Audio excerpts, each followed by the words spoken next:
他每天都用便便喂鱼，瞬间遭到鱼儿们的疯抢。没想到的是，这种吃便便长大的鱼却成了日本人最爱吃的美食，甚至吃成了日本濒危动物。咱们中国人很快嗅到了商机，大力发展鳗鱼产业，并把鳗鱼苗天价卖给日本养殖户，价格高达1公斤35000美金。尽管价格昂贵，但日本还是不得不从咱们中国进口。请大家把福气2个字打在评论区。鱼吃的便便其实是用小麦和鱼粉混合而成的高级饲料，精心饲养1年半才能达到上市标准。蒲烧鳗鱼是鳗鱼最主要的吃法，裹着秘制酱汁的鳗鱼，经过炭火的烤制，发出诱人的鲜香，入口滑嫩又浓郁，让人回味无穷。为了让人们更加方便地吃上蒲烧鳗鱼，这种现代化的生产线也应运而生。刚刚宰杀的新鲜鳗鱼会被整齐地放在传送带上，并缓缓送入烤鱼车间进行炙烤。在烤制之后，会进行连续3次的酱汁涂刷，随后进行最后1次的烘烤。成品包装后就可以通过冷链送进千家万户了。这款鳗鱼已经售出超过20万份，买回家只需简单加热就可食用。它外焦里嫩，肉质鲜美，一袋里面就是一整条鱼，足足1斤重，搭配上热腾腾的米饭，足够3个人吃到爽。左下角最近正在搞活动，天冷了赶紧吃起来吧。他的头和手长在了一起，连续40年用手撑着睡觉，就算强行把手拿开，但很快又会自己撑起来。虽然睡觉过程中头会不停的摇晃，但就是不会掉下来，就算翻个身，也很快用另一只撑起来，就很神奇。节目组怀疑他装睡，但老婆说他40年来都是这样的，这么睡40年，胳膊真的没事吗？只见大叔干起活来一点都不含糊，端起100斤的水桶都轻轻松松。大叔还说这种睡眠姿势不仅手不会麻，还睡得更香了，甚至还救过他的命。这又是为啥呢？他说之前家里闯进一个小偷，小偷看到他的奇葩姿势，还以为是睡梦罗汉，直接就吓跑了。附近邻居家都被偷了，唯独他家没有丢失任何东西。后来邻居都学他这样睡觉，他根本坚持不了5分钟。那他为啥会有这种迷惑行为呢？大叔说自己从18岁开始，医生说他患有间歇性的呼吸障碍，奇葩睡姿让舌头阻塞了呼吸道，所以有时在睡眠中会无意识的呼吸暂停。为了健康，必须要改掉这种睡眠方式。最后大叔也表示不再当睡梦罗汉了。和大叔有类似爱好的还有下面这个男人，他睡觉必须要抬头，把头固定住，甚至可以旋转360度，直接吓傻了围观群众。不仅如此，手腕也可以360度转动，手指都能做出反人类的动作，2只手合在一起，很轻松的就能把手背掰到后面。工作人员尝试了一下差点没骨折，他连脚后跟都能翻转到前面，离远了看差点分不清前后。高难度的瑜伽动作也不在话下，身体极度扭曲，即使连专业的瑜伽教练看到都被吓了一跳。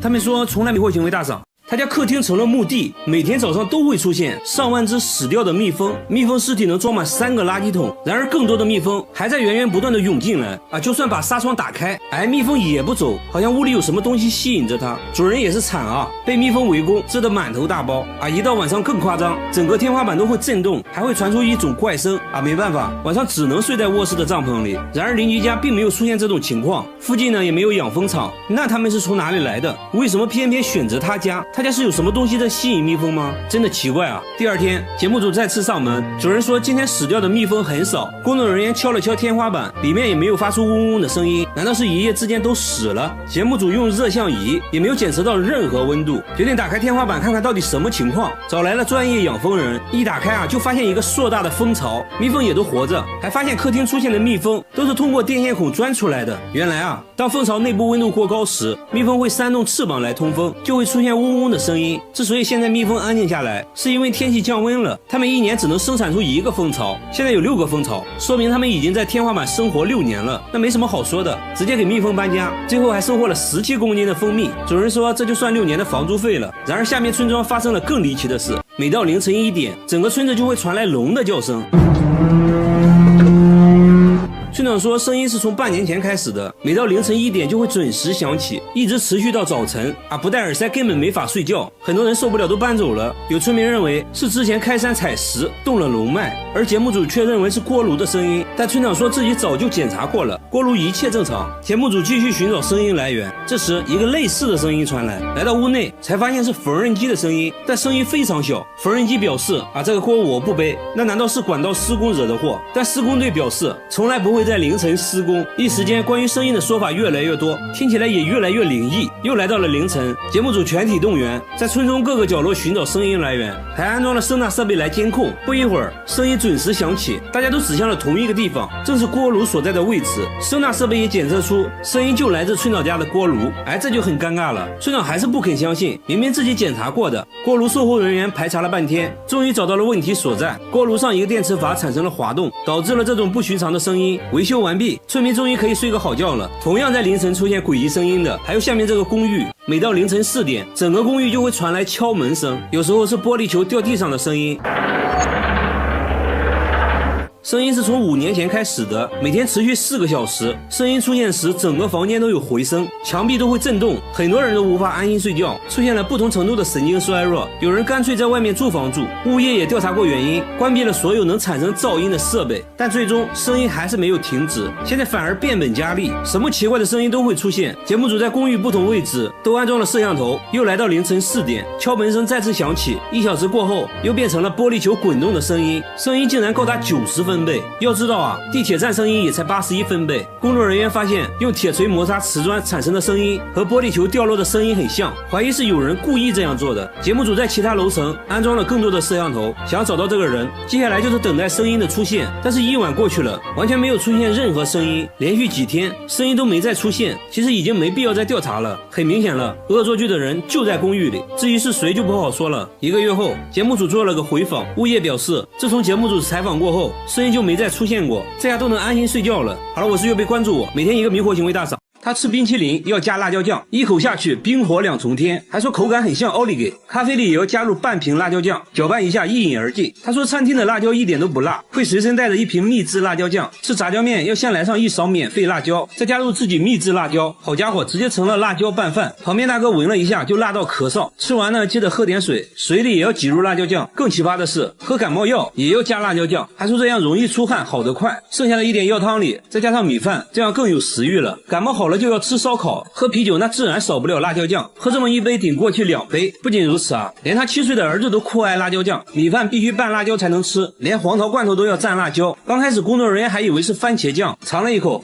厉害厉害，和他爸爸一样，他喝水也只喝辣椒水。不仅是辣椒，各种各样的芥末也是他的最爱，如果不给吃他就会哭。那他们真的健康吗？经过检查，医生发现父亲患有严重的胃溃疡，儿子很幸运，暂时没发现问题，但医生还是建议少吃，毕竟正在长身体，要多吃有营养的东西。如果吃辣有段位，下面这位大妈也属于王者级别，她10分钟就能吃完1盆辣椒，这就是她今天的午饭。为了增加口感，她会用辣椒蘸辣椒酱，嘎嘣脆，好像吃黄瓜一样。她竟然没有丝毫反应，这该不会是假的吧？工作人员决定尝一下，咬下1小口，差点被送走。大妈淡定地看着一切，不一会儿就干完了1盆。为了测试她能吃多辣，节目组准备了世界各地的辣椒。大妈看着2眼放光，这么多辣椒看着就好吃。首先出场的是来自墨西哥的胡椒，大妈说还不错啦，很甜。接着是烟熏辣椒，吃着像柿饼。第3个是来自泰国的辣椒，吃起来脆脆的像薯片。一旁的工作人员都看乐了，再次尝试，还是辣到不行。大妈感觉很莫名其妙，根本就不辣嘛。虽然大妈很能吃辣，但也有她吃不了的东西，她不能吃洋葱和大蒜，一吃就会满脸通红，甚至会吐血。为啥会出现这种奇葩现象？医生提取了辣椒素，对大妈进行感官测试，把沾满辣椒素的棉签插入鼻孔，大妈一点反应没有。医生认为大妈对辣椒素不敏感，而大蒜之所以辣，是因为含有大蒜素，大妈对大蒜素非常敏感，所以才会觉得辣。即使这样，我觉得大妈也属于吃辣的王者级别了。然而下面这位小姐姐表示不服，冰淇淋加辣椒酱，这是她的神仙搭配，她一天就要吃3瓶辣椒酱，橱柜里也摆满了各种辣椒酱，每顿饭都要加上新鲜的辣椒段，还说辣椒能帮自己释放压力。现在她要挑战当地最辣的炸酱面，还要求厨师多放1斤辣椒面。即使这样，她还是不满足，在面上又加了辣椒段，吃得一脸惬意，周围人都觉得不可思议。节目组给她准备了3种当地最辣的食物，第一个是辣炒年糕，刚吃一口她就笑了，没什么感觉嘛。第2个是辣酱咖喱，这个有一点点感觉，很快就干完了1盘。第3个是魔鬼辣鸡腿，仔细品尝下还是一点反应没有。她说从来没有吃到过让自己感觉辣的东西。听到这话，节目组放出了大招，端上来一盒死神辣条，是用世界上最辣的龙息辣椒制作的，辣度是普通辣椒的220倍。据说这玩意儿只能中午吃，很多人吃完都坐上了依维柯大金杯。小姐姐也重视了起来，扎上头发，准备好牛奶，挑战开始。她一口吞下去，仔细嚼了嚼，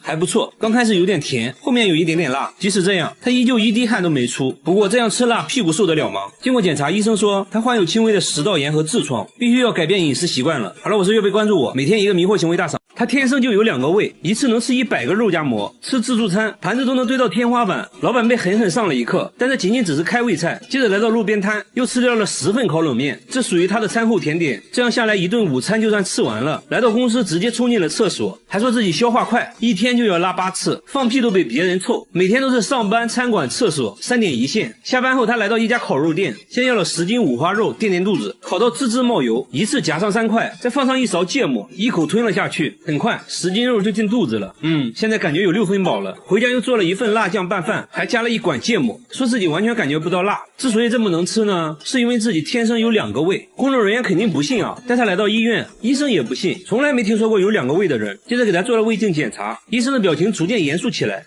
看起来好像真的有2个胃。接着又推他照 CT， 观察他的消化过程。当他吃下东西，胃部很快凸出来一大块。医生说其实他没有2个胃，只是他长期暴饮暴食，胃被撑大了1倍而已。为了健康必须要控制饮食，小哥也表示会慢慢改变饮食习惯。之后他还做起了美食博主，给大家传递健康的饮食理念。和他一样，下面这个小哥从小就与众不同，他背上长了一颗巨大的黑痣，从脖子一直延续到后背，上面长满了毛发，又粗又硬。工作人员摸了摸，非常扎手。小哥说刚开始只是一个小黑点，慢慢的就长成了一大片，甚至腿上也长了大大小小的黑痣，走到哪都是别人议论的焦点，围观群众都看懵了。但小哥很大方，还主动让人摸摸看，满足他们的好奇心。小哥认为自己是独一无二的，不会刻意把黑痣隐藏起来，别人的指指点点小哥并不在意。然而小时候却不是这样的，上学时一直遭到同学的嘲笑，都说他是怪胎，还给他起了很多外号，这让他很自卑。老师一直鼓励他，既然无法改变现状，首先自己就要接纳不完美的自己，让内心充满正能量，不要在意别人异样的眼光。从那之后，他会大方展示自己的与众不同。妈妈说之前家里穷啊，没钱给儿子看病，错过了最佳治疗时间。不过呢，节目组就是大气，直接带小哥来到大医院，医生检查了半天，说因为黑痣一直在生长，现在要先确定黑痣是否病变。接着一番全面检查，医生给出的结论是可以慢慢的逐步去除黑痣。听到这话，小哥对生活更加充满希望。我觉得小哥是很值得我们学习的，保持乐观的心态最重要。然而下面这家人更神奇，他全身没有骨头，把手按在凳子上，他可以围着凳子转圈，正常人手臂只能转200度左右，他却能转360度，还说一点都不疼，圆规画圆都不用倒手，一气呵成，洗碗也变得很方便，还上过节目，主持人都看懵了。然而他其他部位却非常僵硬，脚踝能转动的幅度很小，把腿绷直，双手也够不到地面。他觉得自己手臂没有关节，所以才能旋转360度。为了搞清楚怎么回事，节目组带他来医院做了全面检查。医生说他的肩关节和肘关节活动范围比正常人要大，骨头并没有什么问题，而且这种技能好像还遗传，他女儿也能360度转动啊！不仅如此，他弟弟也有过人之处，弟弟天生就有个长舌头，足足有10厘米，舌头轻轻松松可以舔到鼻子，如果借助外力的话，甚至能够碰到眼睛。和朋友一对比，比朋友的舌头长2倍，吃酸奶都比别人吃得干净，酸奶底部被舔得干干净净，狗见了都流泪。那为什么会有这么长的舌头？医生检查过后说，一方面是有遗传原因，另一方面经过他长期训练，舌头附近的肌肉很发达，能很好的控制舌头。经过测量，足足有10厘米，好像已经打破了世界纪录，真是奇奇怪怪的一家人。好了，我是月贝，关注我，每天一个迷惑行为大赏。他把风油精涂在眼睛上，一天就要用掉1瓶，边涂还边笑，说涂完神清气爽。大叔随身都带着2瓶，家里到处都是风油精，看电视的时候涂，开车的时候涂，半夜也要涂1次。最急的人是他老婆，怕他涂死了，而他自己却说自己根本离不开风油精。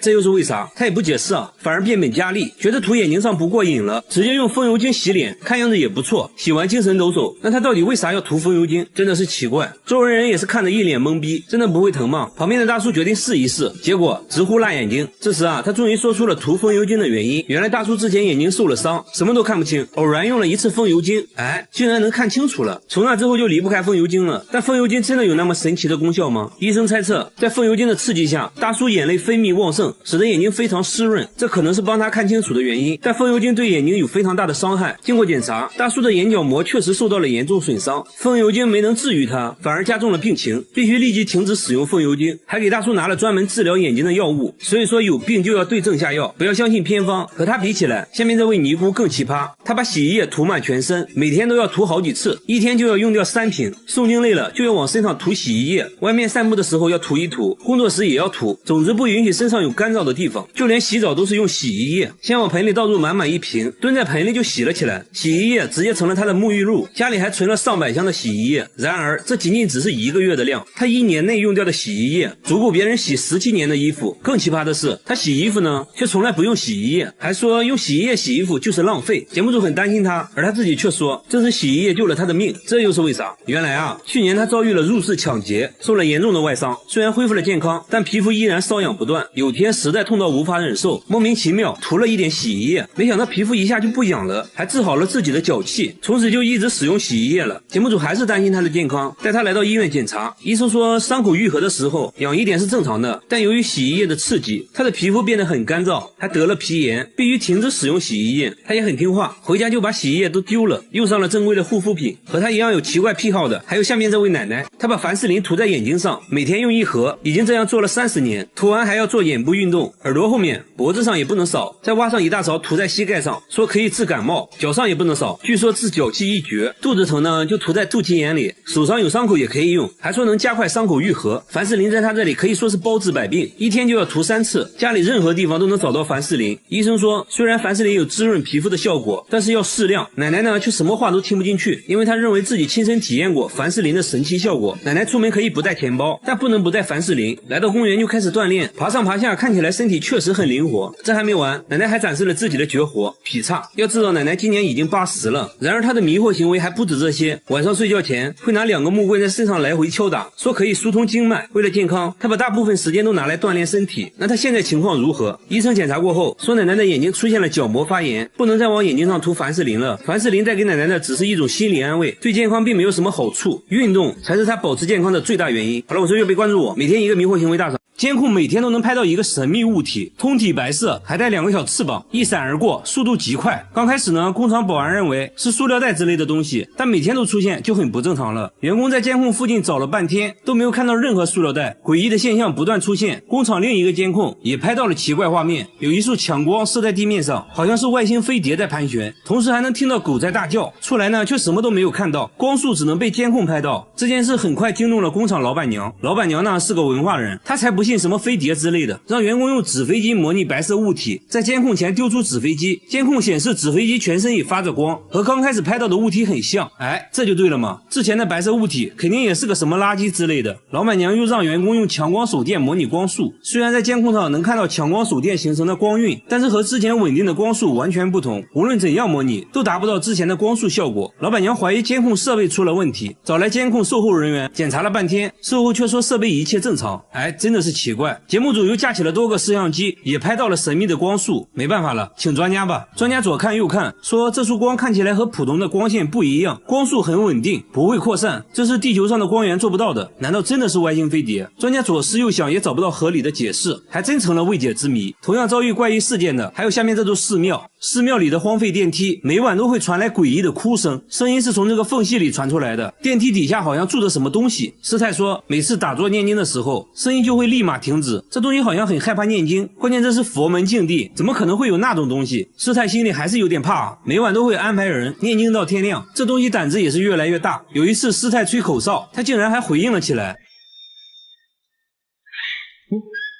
那会不会是小动物之类的？师太说下面全是水，不可能有动物能存活的，那这电梯下面到底是什么？节目组决定把相机伸到下面一探究竟，左看右看，除了一滩死水，里面啥都没有。接着又把相机伸到水下，还是一无所获。师太想吹口哨引起这东西的回应，这次未能如愿，里面还是静悄悄的，实在没办法了。节目组决定拆电梯，还把电梯里面的水都排空了。工作人员壮着胆子爬了下去，环顾四周没有看到任何生物，工作人员不放弃，继续翻找。突然一只树蛙跳了出来，难道声声音就是他发出来的。专家再次听了下录音，还真是树蛙的叫声。之所以声音和平时蛙叫有差别，是因为它们正处在发情期而已。解决了寺庙的问题，下边的玩具又出现了新问题。这个玩具频频传来怪声，只要静静的听，就能听到滴答滴答的声音。他有次还看到女儿半夜跟玩具对话，这把他吓了一跳。女儿却表示自己很喜欢这个玩具，真的是奇怪，一个实木玩具怎么可能会叫？有时候主人气不过，用力敲2下，它又会稍微消停一会儿。不过凡事要讲科学，节目组用话筒录下了这个怪声音，找到了声音分析专家，对录下来的声波进行了波长分析。专家说声波间隔不一样，很明显是一种有生命的东西，应该是某种生物移动时产生的声音。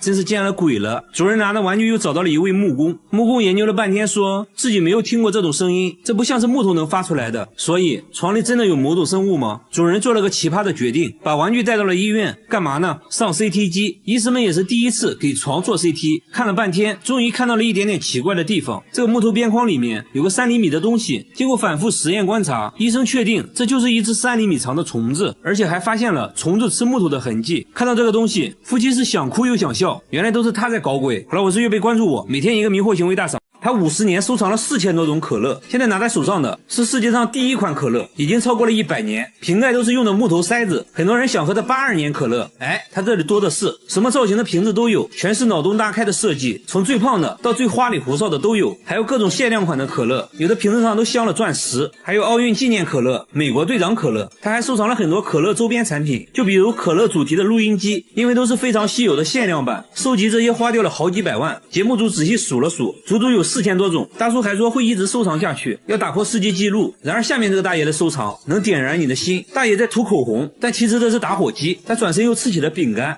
其实还是个打火机。他30年收藏了6000只打火机，家里墙纸都是打火机做的，各种你意想不到的打火方式，看着是把锤子，其实是打火机。灯泡也是打火机，牛奶盒都能出火，螃蟹钳子喷火你能信？灭火器都能出火，这就离谱了。包包能打火，高跟鞋也可以，最小的和1元硬币差不多，小是小了点，但照样能打火。最大的就要用2只手抱着，要说是燃气灶我都信。最独特的要数下面这个，火焰可以分叉，这些火机来自全世界各地。这一款就是来自加拿大的牙刷火机，他每周都要挨个清理1次，打火机已经成了他的精神寄托。然而下面这个大叔的收藏也很费钱，他花100万收藏了5000部手机，全是你没见过的，有设计成香蕉玉米的，保龄球也是电话，超人都背着电话来电就会蹦迪，还有来电就会吐丝的蜘蛛侠电话，易拉罐也是电话，连鞋底都能设计成电话，密密麻麻摆满了房间，地板上几乎没有下脚的地方。工作人员数了数，光客厅就有2000部，另一个房子更多，但大多都是智能手机，一共算下来有5000部，并且这些都安装了电话卡，都能正常使用。节目组随即拨打了几个，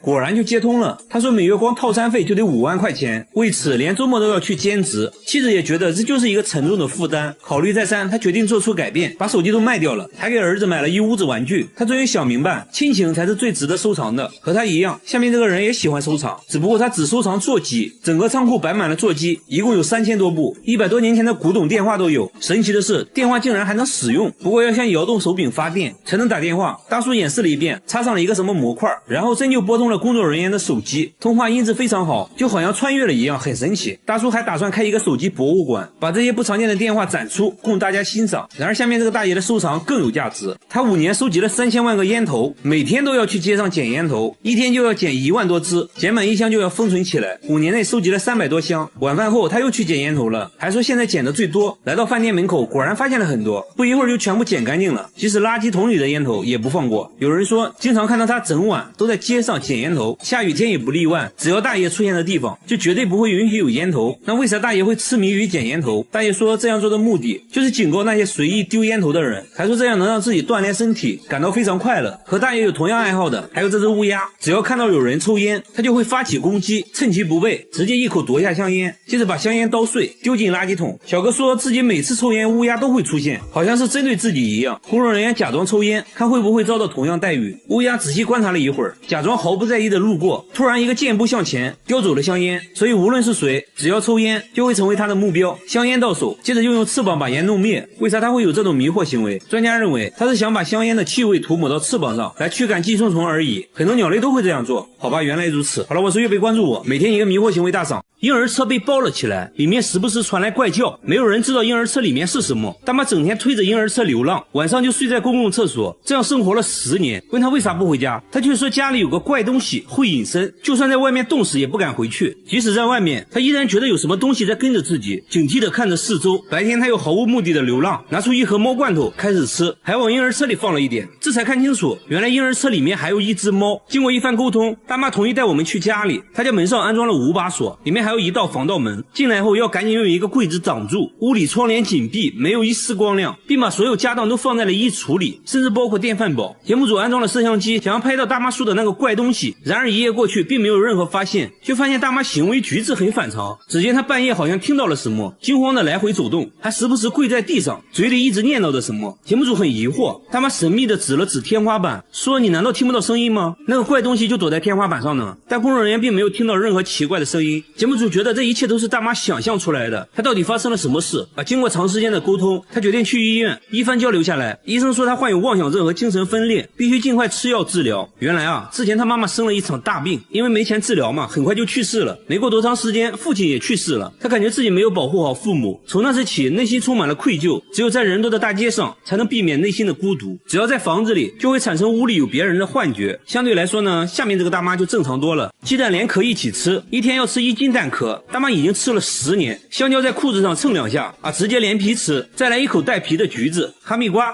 带皮吃，甚至连苹果核也要吃，这样吃不会吃出问题吗？而他自己却说这是外壳救了他的命。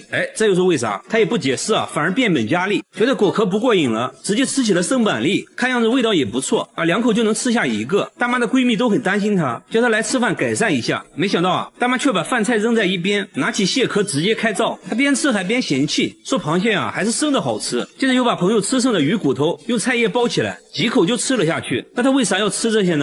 真的是奇怪。到目前为止，带皮的水果没有什么是大妈不能吃的啊，即使是榴莲它也是带皮这个没有。大妈说果皮才是好东西，有营养，而且自己很健康。接着她终于告诉大家吃这些的原因。原来啊，当年她得了很严重的胃溃疡，有天痛到无法忍受，莫名其妙吃了带壳的鸡蛋，没想到胃里一下她就不疼了，从此就走上吃壳的道路。节目组也带她去检查了，胃病真的好了，身体啥毛病没有，但医生还是建议大妈少吃，不然很可能会损伤肠道。一定要吃的话，最好中午吃。和大妈一样，下面这个大爷也是狠人，他把洗洁精当沐浴露，白醋当洗面奶，食用油拿来护肤，还说比护肤品好用。13年来都是这样护肤的。护肤3部曲安排上，第一步往毛巾上挤入洗洁精，接着往全身涂抹，脸上也不能少，拿水一冲，第一步完成。接着倒出白醋，均匀的涂抹在脸上，拍打促进吸收。最后一步往皮肤上涂抹食用油，保湿又美白。他说白天要用玉米油，晚上用花生油，这样保湿效果最好。工作人员摸了摸，果然很光滑，这样一套下来的话就可以上烧烤炉了。不仅如此，大爷刷牙也要用白醋，说可以消菌杀毒，口气都变得清新了呢。至于牙膏嘛，有别的用处。只见他往手上挤入半管薄荷味牙膏，接着就开始洗头了。你别说，泡沫还挺丰富的。大爷说这样洗完清爽自然，工作时也要随身带着白醋，没事就要拿出来涂一涂。看电视也不能闲着，连妻子都不能理解大爷的奇葩操作，直接把妻子熏走了。为了达到更好的保湿效果，他还会用食用油自制面膜。不得不说皮肤看着细腻了很多，医生也没有检查出任何问题。由于大爷年龄大了，如果继续这样操作的话，皮肤可能会恶化。这种护肤方式好不好不知道，反正我感觉挺入味的。好了，我是月贝，关注我，每天一个迷惑行为大赏。这个植物一天能长3米，100年才会开1次花。神奇的是，大妈只养了1个月就开花了。几天前，大妈刚从医院出来，就遇到了一个怪和尚，什么都没说，就把这棵植物送给了大妈。自从这植物来到家里，发生了很多神奇的事，大妈的身体也在一天天好转。大妈认为这些都是这棵植物带来的，觉得植物被高僧开光了。从那时起，大妈每天都会精心照料，浇水都是用山泉水，嘴里还一直念叨着撒浪嘿呦。刚开始呢，它只是冒出了一个小尖尖，没想到一夜之间长到了3米，而且还在不停的往上涨。节目组架起相机近距离观察，植物肉眼可见的变大。那这棵植物到底是什么？为此节目组请来专家小亮来鉴定这个热门生物。专家觉得很不可思议，说这东西根本不会生长在这里，当地的环境不利于它生长，长成这么高非常罕见。原来这种植物叫龙舌兰，这根长长的就是它的花茎，最后会在顶端开花，据说100年才会开1次花，但只要开花后它就会急速衰败枯萎，一生也只开1次。几天后龙舌兰真的开花了，看起来好像一把火炬，上面还泛着光，蜜蜂都被吸引来了。它现在的高度达到了4米，全村人都来围观，很多人都是第一次见。据说龙舌兰开花就能实现愿望，众人纷纷低头许愿。然而下面这只小香猪表示不服，他家的宠物小香猪1个月就长到了300斤，2个男人都抱不起来，肚子都快碰到地板了，还长出了3下巴。本来是个迷你猪，结果现在一对比，主人变得很迷你，他直接从佩奇变成了八戒。有次主人想要抱一下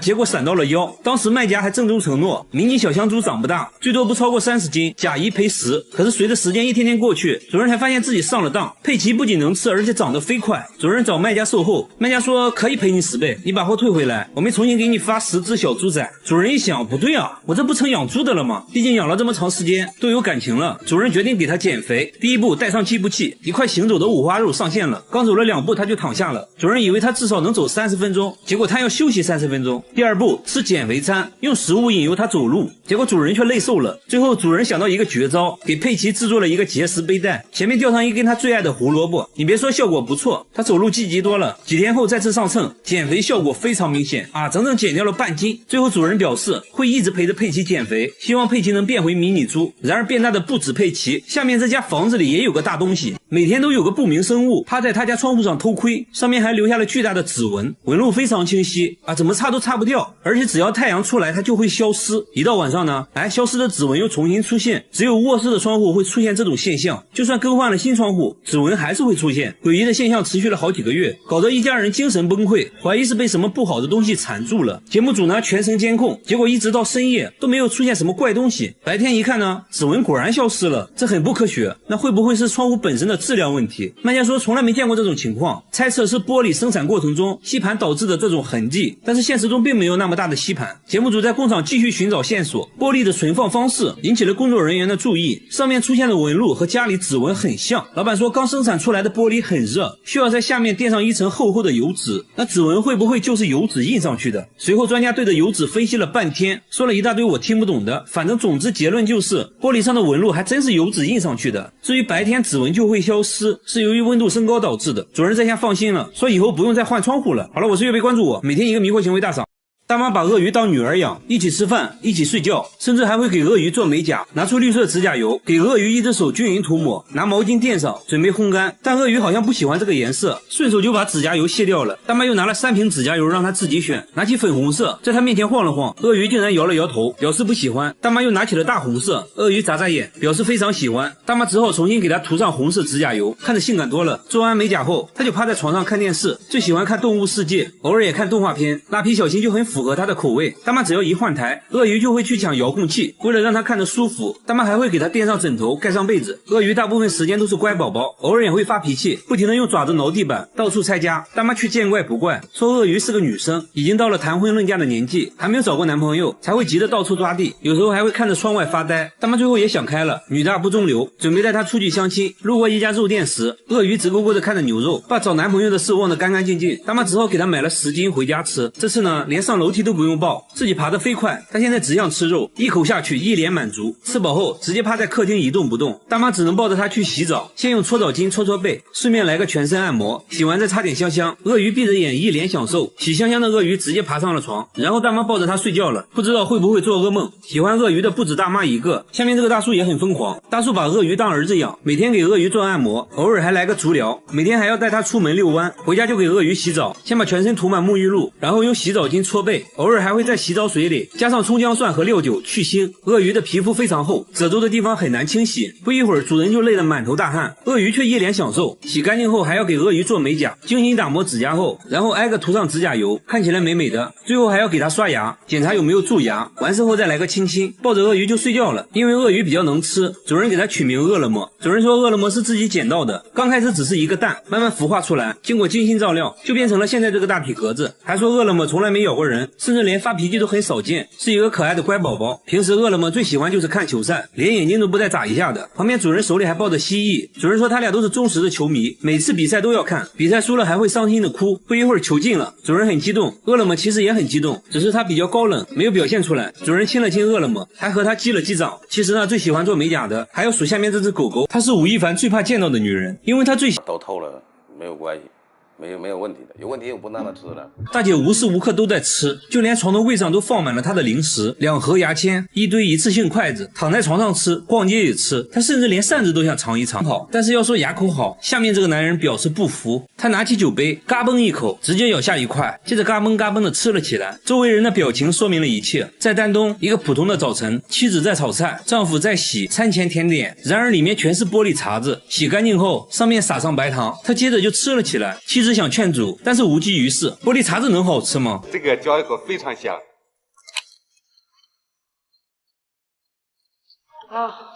节目组检查了一下他的牙，除了有点参差不齐外，没别的毛病。那么他到底为什么要吃玻璃？大叔说这个要从20年前说起。20年前他是一个销售，刚和客户签了一个大合同，由于自己不能喝酒，被客户一番羞辱，说他不爷们儿。为了证明自己，他拿起酒杯嘎嘣嘎嘣的吃了。从那以后，他就爱上了玻璃的味道。他会在玻璃店找各种边角料，不同厚度的玻璃，吃起来口感也不一样。挑选完毕，带着他的美味甜点回家了。回家后会根据口味对他们进行分类。他说医院的吊瓶最好吃，酥脆有嚼劲，口感极佳。耳灯泡吃起来就差一点，但也很爽口。那么他一天要吃多少玻璃碴子呢2个啤酒杯。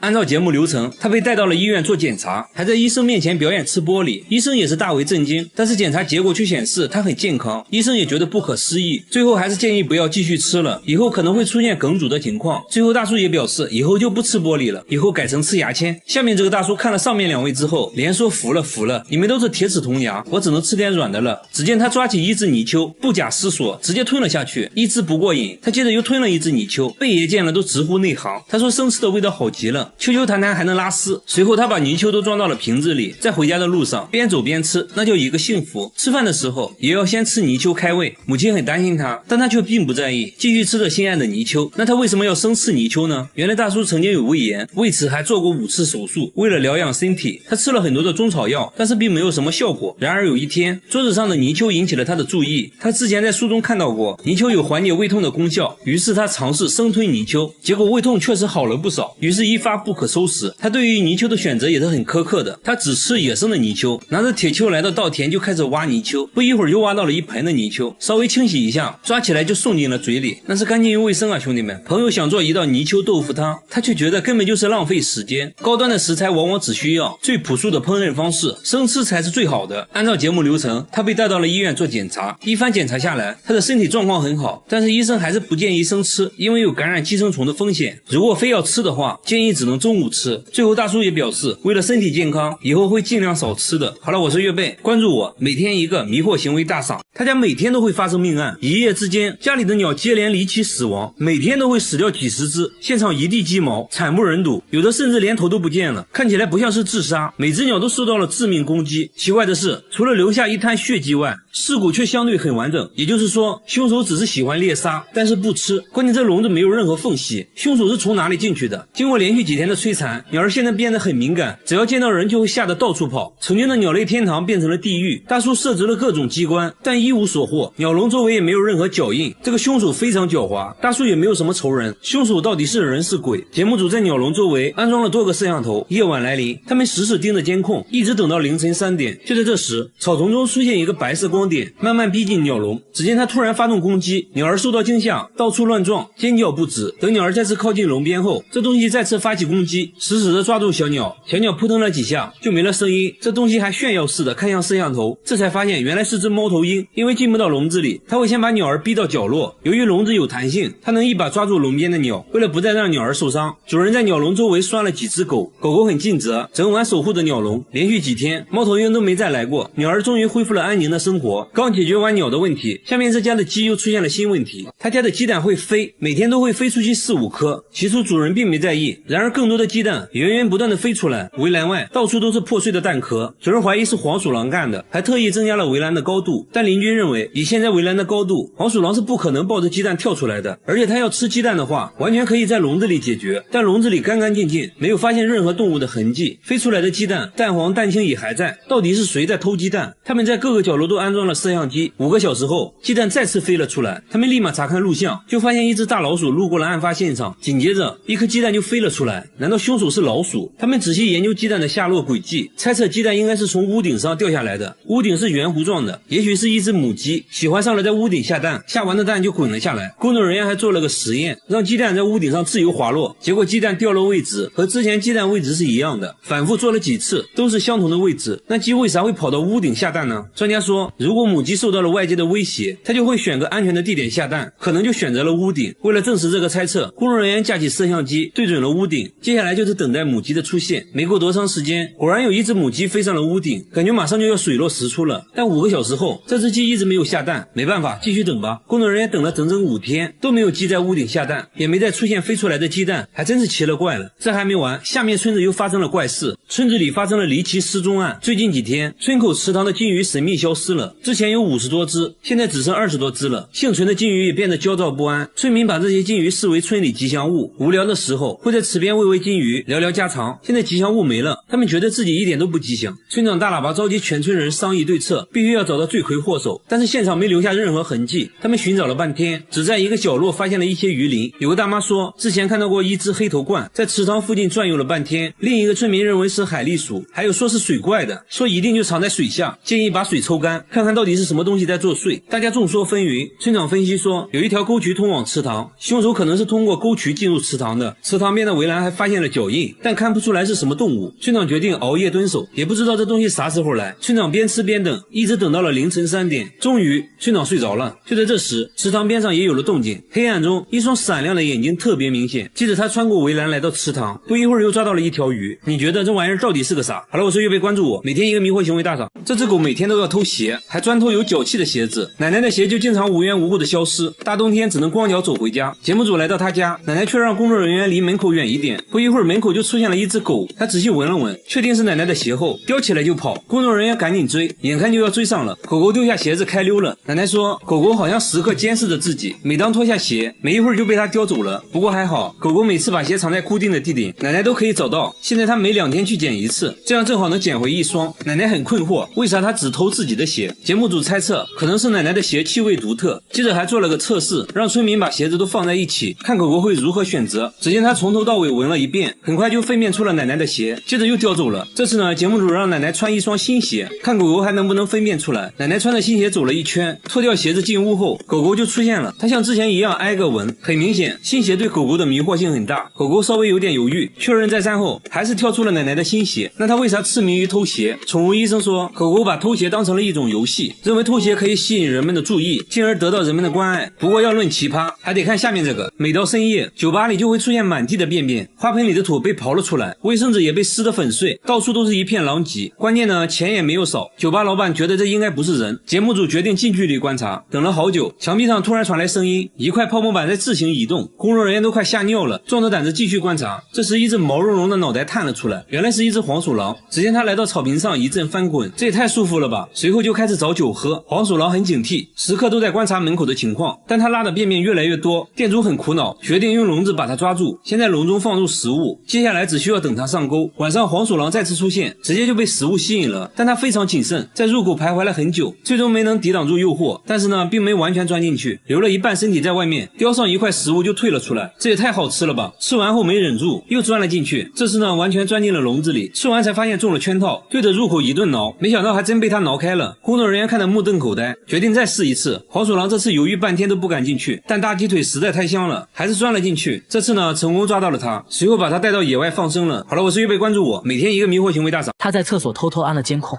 正对着马桶和面盆，看到了让人哭笑不得的一幕。晚上等一家人睡着后，厕所就会传来咕呱咕呱的怪声，打开灯却什么都没有，窗户都安装了防盗窗，根本不可能有东西能进来。这怪异现象搞得一家人精神崩溃，半夜都不敢上厕所。有次主人半夜实在尿急，蹑手蹑脚的来到厕所门口，就看到一个小黑点闪过，从面盆一水孔钻了进去。这下主人更怕了，拿着录到的声音求助专家。专家一听却笑了，给他出了一招，在水龙头上绑一条面包虫，把这东西调出来。主人壮着胆子乖乖照做，完事只需要守着监控静静等待。没一会，厕所就传来了一声咕呱的叫声，只见有个黑黑的东西在众目睽睽之下从面盆里钻了上来，仔细一看竟然是只树蛙。难道一直发出怪声的就是它？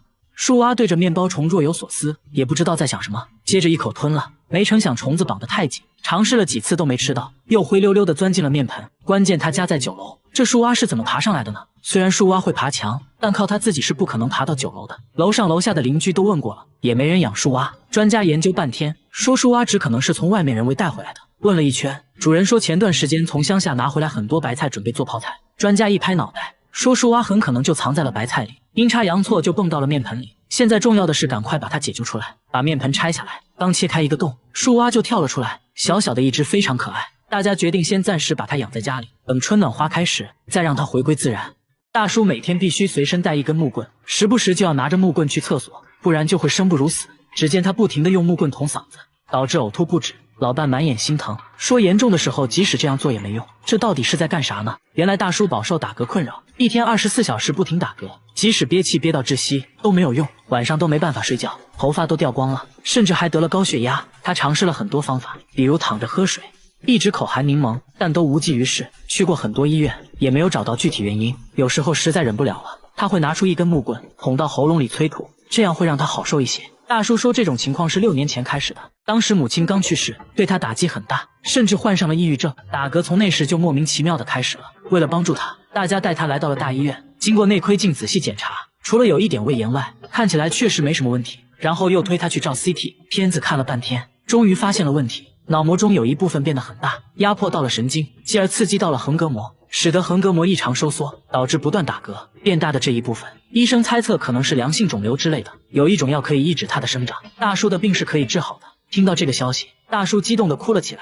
1个月后，他向节目组打来电话，说自己已经6天没有打嗝了，精神面貌也远超过去，成了一个正常人。大妈38年没摘下过口罩，20多年的邻居都没见过她的脸，都说口罩下面的脸非常恐怖，看到就会做噩梦。只有她洗脸的时候才会临时摘掉一回，但从不照镜子，洗完脸就要赶紧戴上。到底是有多恐怖呢？大家想让大妈摘掉口罩也被拒绝了，即使和家人一起吃饭也不会摘口罩，自己独自一人在卧室吃，家人都20年没见过她的脸了，就连女儿拍结婚照她都没有参加，因为拍照要求摘口罩。不仅如此，大妈走路还必须用手撑着眼皮，说这样才能看清东西。但大妈年轻时并不是这样的，到底发生了什么呢？经过长时间的跟踪拍摄，大妈也慢慢打开了心扉。原来她18岁就结婚了，婚后生下了4个孩子，但第5个孩子很不幸，出生就夭折了，这对她打击很大。慢慢的嘴巴变得不听使唤，舌头也变得僵硬起来，面部不受控制的扭曲，因为害怕吓到别人，从此就戴上了口罩。大妈鼓足勇气摘下口罩，可以看到她的牙齿都掉光了，牙龈都是外翻的。医生表示这情况就是心理原因导致的肌强直，失去孩子的痛苦让她悲伤过度，以至于严重影响到了身体健康。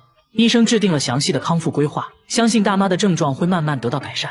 他们在水下寻宝，不仅找到了一箱金币，还意外找到了一个骨灰盒。他当场吓尿，起因是听说这里有一艘沉船，传说还是一艘海盗船，想想就觉得刺激，于是决定去水下寻宝。刚下来就发现了一只鞋，看着还挺新，拿着比量了一下，大小也合适，他也不客气，直接穿了起来继续寻找。又找到几个酒瓶，保护环境人人有责，直接带走。慢慢的他们还真发现了一艘沉船，两人来了兴致，但找了好久还是只找到了一些酒瓶。这时他突然发现一块木头下面竟然露出了一只小孩的手，看着属实诡异，两人壮着胆子决定一探究竟。他小心翼翼往外拉，生怕把胳膊拽断，拉出来一看，原来是个美人鱼玩具，虚惊一场。这时连大鲤鱼都被吸引了过来，轻轻抚摸一下，手感真好。这不重要，还是要继续我们的寻宝计划。既然船外面找不到什么好东西，他们直接来到船内，果然在夹缝中发现了一个箱子。这箱子一看就有戏啊，电影中宝藏就是用的这种箱子。两人兴奋不已，刚把箱子拿出来，就掉落了2枚金币，箱子下面的金币更多，散落了一地。拿起一枚咬上一口，就留下了牙印，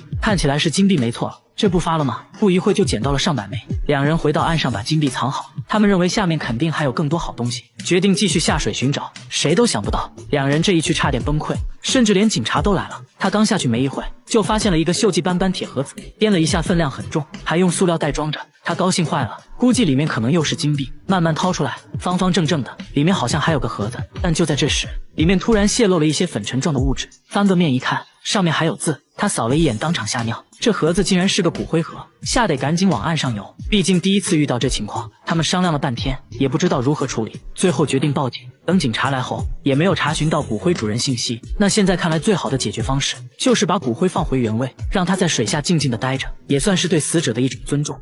一群专家对着一坨大便又摸又闻，还用吸管收集起来，只因这坨粪便不一般，是这面墙拉出来的。每天早上这面墙就会出现满墙粪便，有长有短，有粗有细。然而这条街上只有他家墙上会出现这种现象。你要说有小动物在地上拉屎可以理解，但什么动物会在墙上拉屎呢？大叔认为应该是有人故意这样做的，但仔细想想，自己并没有得罪过任何人啊。他甚至偷偷安装了监控，始终没有拍到任何可疑人员，但粪便每天还是准时出现。你就说怪不怪吧？这到底是谁的大便呢？大家请来专家，决定从大便入手。专家对其取样化验，只要提取到其中的 DNA， 一切就真相大白了。节目组也没闲着，又偷偷安装了几台摄像机，全方位无死角的监控整条街道，一直到早上都没拍到什么可疑人员，但粪便还是准时出现了。大家仔细查看监控录像，发现大便是突然从天而降的，没有任何征兆，确实是奇怪啊。与此同时，粪便的分析结果也出来了，专家说这就是人类粪便，而且还是个女人的。听到这消息，大叔更是百思不得其解，到底是谁做的呢？既然是人为的，那一定能拍到他。节目组把整个街道都装满了摄像机，发誓一定要找出这个始作俑者。终于在第5天拍到了大便的飞行轨迹，还拍到了一个熟悉的身影。监控显示，大便就是对过邻居丢过来的。看到这个结果，大叔懵了。邻居名声挺好的，实在想不明白他们为啥会这么做。白天节目组拜访了邻居，老人说自己妻子有老年痴呆症，不知道妻子的这种迷惑行为，表示很不好意思，说可以帮忙打扫，以后会看住妻子，不会再让她乱丢便便。知道真相后，大叔也表示理解，知道怎么回事就行了，起码不用整天提心吊胆了，大不了就勤快点刷墙呗。大妈有床不睡，偏偏在卧室搭了个帐篷，睡觉前还要用拖把敲几下天花板，因为家里每天都会发生毛骨悚然的事，早上就会出现上万只死蜜蜂，足足能装满一个垃圾桶。然而更多的蜜蜂像疯了一样往屋里钻，就好像屋内有什么东西在吸引着它们一样。一到晚上更夸张，整个天花板都会传来嗡嗡嗡的声音，用拖把敲几下才会消停一会。这可苦了大妈了，每天都会被蛰伤，实在没办法，她直接在卧室搭了个帐篷睡。可奇怪的是，邻居家却从没出现过蜜蜂，这么多蜜蜂到底是哪里来的呢？大家了解一番，怀疑蜜蜂是从附近山上来的，但蜜蜂为啥偏偏选择来他家呢？到底是有什么东西在吸引着它们呢？大妈说之前在外墙孔洞处发现过蜜蜂进出，赶紧找人把洞堵上了。从那以后，每到晚上天花板就会传来嗡嗡的声音，大妈怀疑上面有个蜂窝，堵住的那个洞口应该就是蜜蜂的出入口。现在他们都被困在了天花板里。天色已晚，大家决定明天再来研究。可第2天奇怪的事情又出现了，死掉的蜜蜂突然就变少了，而且天花板也静悄悄的。这一夜到底发生了什么？大家决定打开天花板一看究竟，瞬间一个硕大的蜂巢映入眼帘，而且蜜蜂也都还活着。为啥今天它们变得这么安静呢？专家解释说，当蜂巢内部温度过高时，它们会通过扇动翅膀来通风降温，就会出现嗡嗡的声音。恰好昨天夜里降温，它们也就安静了下来。过程中还发现客厅出现的蜜蜂都是通过电线孔钻出来的。通过蜂巢的大小判断，蜜蜂已经在天花板生活6年了。安全起见，大家决定给蜜蜂搬家。最后收获了17公斤的蜂蜜。大妈捂着被蛰伤的额头说，蜂蜜就当做6年的房租费了。哎呀，真甜呀！他们用屋顶上的瓦片做镜子，不但光可照人，甚至还有美颜的效果。女人们都认为这种镜子才能照出最真实的自己。做这种镜子一定要选用红色瓦片，把瓦片敲碎，放在石板上反复研磨，磨得越细，做出来的成品质量越高。在里面加上一些黄麻纤维，然后加水充分混合在一起，接着再次把泥浆碾压一遍，确保里面没有大块颗粒。随后把研磨好的泥浆放入圆形模具中，用手压实就可以拿到太阳下晾晒。晒干后开始打磨，用手感受圆盘的平整度。打磨的差不多了，就要在上面涂上一层黑色粉末，这个就是关键了，涂多少完全凭手感。接下来的工作就要由男人来完成了。在光滑的圆盘上放置3块小金属，然后将另一个圆盘扣在上面，中间就形成了一个空隙，用粘土把四周完全密封，接着在上面戳个洞，捏出一个入口，随后放在外面继续晾干。等待的时间，他拿出了一些金属合金，其实泥巴只是制作镜子的模具而已。镜子本身还是由这些合金做成的，合金是由锡和铜混合而成，把合金都塞到入口里面，上面盖上一层棉布后继续用粘土密封，然后将这些模具放在火上，上面铺满椰子壳开始烧制，就这样一直加热1小时，通过听声音来判断金属是否融化。合金融化后就要慢慢翻转一下，让融化的合金液体填充模具中间的空隙，等模具冷却下来敲掉模具。镜子毛坯已经锻造成功，不过现在还不能反光，需要经过几轮抛光，但首先要把毛坯修剪成合适的尺寸，尺寸不同价格也相差很大。最受欢迎的种类是手持的小镜子，修剪完成后用湿砂纸开始打磨，镜子表面出现光泽后，在上面滴上椰子油继续打磨，直到镜子可以清晰地照出自己。随后把镜子放入镜框粘合在一起，这还没完，最后还需要用天鹅绒布抛光，在背后贴上自己的 logo， 这样一个昂贵的手工镜子就完成了，能更好地照亮你的美。来这家餐厅吃饭，要先吃一颗速效救心丸，不然很可能会被吓死，因为餐厅经常毫无征兆地发出报道声。刚刚还安静的餐厅，突然就传来了一声巨响。店主说每天都会爆炸好几次，已经持续了4个月，一直找不到原因。大家在后厨架起摄像机，来到凌晨3点，果然又传来了爆炸声，甚至还产生了火花。有人猜测可能是发生了短路，但专家表示，如果是短路的话，整个餐厅都会停电。很明显不是，既然爆炸产生了火花，那一定会有烧焦的地方。一番检查下来，并没有发现任何烧焦的痕迹。工作人员反复观看录像，发现火花是在排风扇附近产生的，于是把摄像机放到内部拍摄，终于拍到了火花产生的整个过程。推测就是排风扇出了问题。来到屋外就发现有条电线已经没有绝缘外皮了，刚准备用电笔测下是否有电，突然就产生的电火花。看着烧焦的电线，专家终于解释了一切，说当空气中湿度较大时，2个断开的电线之间就会产生电火花，声音经过通风管道放大，听起来就好像爆炸一样。随后给断开的电线重新包上胶带，餐厅终于恢复了正常。大叔养了一屋蚊子，竟然是为了给孩子吃，用网兜在墙上这么一搂，就抓了满满一袋。但这仅仅是孩子们的开胃菜，还说孩子最爱吃的其实是苍蝇。接着他来到一个塑料桶前，说这一桶就是孩子的主食。掀开盖子，那味道比鲱鱼罐头还要臭，绿头苍蝇漫天飞舞。大叔说这是10天前买的鸡肠子，在室外整整发酵了10天，就生成了这些苍蝇。那到底是什么样的孩子会喜欢吃这些东西呢？大家好奇地跟着大叔来到一座大棚，大叔把抓到的蚊子全放了出来，瞬间就跳出来了上百只树蛙。原来他口中的孩子就是这些树蛙，小小的一只非常可爱，抓蚊子也是一把好手，一口一个那是真香。随后大叔又把苍蝇放了出来，看得出来树蛙确实挺爱吃，口感比蚊子好多了，一口下去还会爆浆。大叔一共养了3个大棚的树蛙，一座大棚里就有1000只。他说养树蛙纯粹是因为喜欢，自己把树蛙当成了孩子。树蛙也都很喜欢大叔，只要大叔出现，树蛙就会跳到他身上，很快身上就爬满了10多只。不仅如此，他在家里也养了一缸，就连吃饭也和树蛙一起。大叔说这样才有食欲。家人都不理解大叔的爱好，尤其是儿子，和树蛙比起来，感觉自己不是亲生的。一群男顾客看到服务员大姐就齐刷刷的摸肚子，他们并没有恶意，只是想看大姐身体的奇葩反应。她只要看到别人摸肚子就会打嗝，电视上有人摸肚子，她也会止不住的打嗝。然而摸自己肚子却没有任何反应，大家都觉得她是演的。当着她的面摸了下肚子，大姐看到果然就打起了嗝，这给她的工作带来了很多困扰。她在餐厅工作，顾客酒足饭饱后都会摸一下肚子，这使得她打嗝不断，有一次还吐到了锅里，顾客一下子都不饿了。后来顾客都知道了她这种怪癖，还开玩笑似的当她面摸肚子。关键大姐吃得很健康，也不喜欢喝可乐之类的气泡水，去过很多医院都没有查出任何毛病。她还尝试每天吃消化药，也没有任何改善。大家带她来到大医院进行了更彻底的检查，还是没有发现任何问题。那现在8成就是心理问题了。经过长时间的沟通，原来这情况是5年前开始的。有一次丈夫肚子痛，她帮丈夫按摩，按着按着就情不自禁的开始打嗝。丈夫看到大姐打嗝，肚子立马就不疼了，但大姐却变成了这样。医生认为她内心形成了一种强大的心理暗示，认为打嗝后肚子就不疼了，就这样无意识中形成了一种条件反射。要改变也很简单，以后生活中不要太在意打嗝这件事，顺其自然，想打就打，把注意力转移到当下要做的事情上，慢慢就会正常的。她吃冰淇淋要加辣椒酱，一口下去冰火2重天。她说这才是冰淇淋的正确吃法。为啥会喜欢这种奇葩口感呢？回到家才发现，她家冰箱里除了辣椒和辣椒酱，其他什么都没有。辣椒直接当零食吃，她说不仅不辣，甚至还有点甜。每次吃火鸡面还要再加入满满的新鲜辣椒，说吃辣椒能释放压力，吃得越辣效果越好。现在她要挑战当地最辣的炸酱面，还要求厨师给她做个最辣的。即使这样，她还是不满足，在面上又加了辣椒段，吃得一脸惬意。厨师看的都怀疑人生了。大家又给她准备了3种当地最辣的食物。第一个是辣炒年糕，刚吃一口她却笑了，没有任何感觉。第二个是辣酱咖喱，这个稍微有那么一点感觉。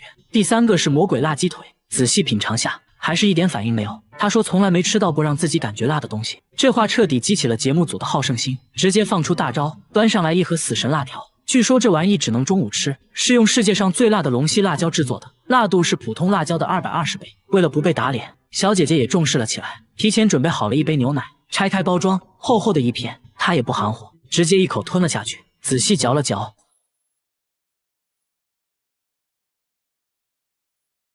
나중에 괜찮아요.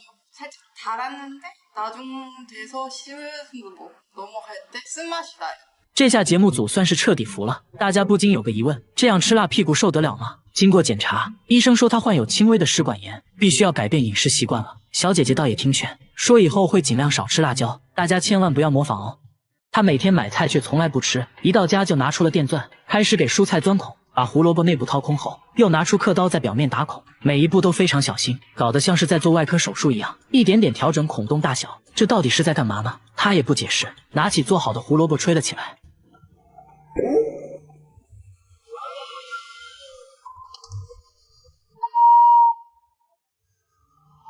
这真的还是胡萝卜吗？大家决定升级挑战，拿来了西瓜、鸡蛋和大葱。小哥轻蔑一笑，手起刀落间就把3样食材变成了乐器。